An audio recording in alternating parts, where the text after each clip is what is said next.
traders, FX Pip Collector here. Today is Monday, October 28th, and I'm going to be analyzing gold starting on the monthly, working my way all the way down to the 1 hour time frame for the full top-down analysis. But first, don't forget to check out my website, fxpipcollector.com, if you'd like to get access to my swing trade signals, my daily members-only live streams on Zoom, and my 34-video trading course all included for only $30 per month.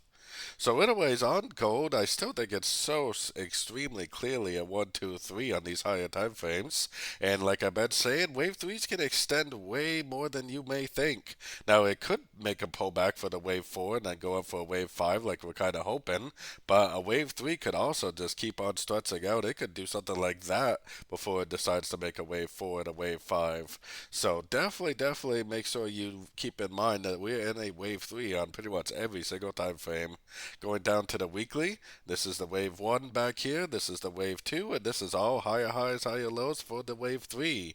We have no breaker structure, we have no Fibonacci bounce, we have no lower high, telling me there's absolutely no reason at all to think that the wave 3 is over, and the fact that we're beyond the 200% makes me think that it probably is going to stretch up to one of these higher fib levels. So definitely very bullish still. Going down to the daily, I mean, pretty much same story. We definitely are not bouncing from a fib level. We do not have a breaker structure. The trend is definitely still up. Definitely still a 1, 2, 3.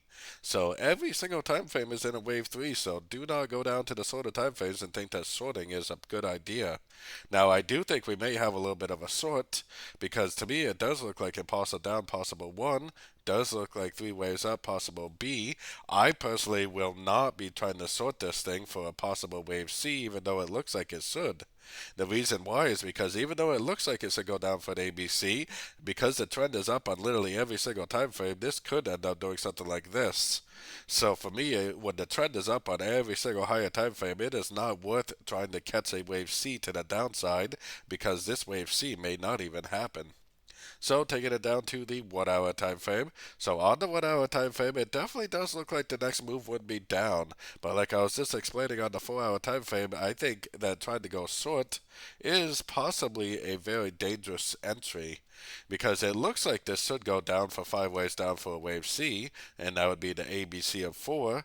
But because the trend is up on literally every single higher time frame, what is possibly more likely to happen is this is possibly just going to keep on trending up. So be very cautious trying to sort this wave C because this wave C may not even happen. It may just keep on trending up because, like I said, there's no Fibonacci bounces on the higher time frames. There's no reason at all to think that those wave 3s are complete on the higher time frames. And wave 3s can extend way further than you may think they are going to. So, anyways, don't forget to join my free Discord channel, which is linked down here in the corner. And as always, thank you and happy trading.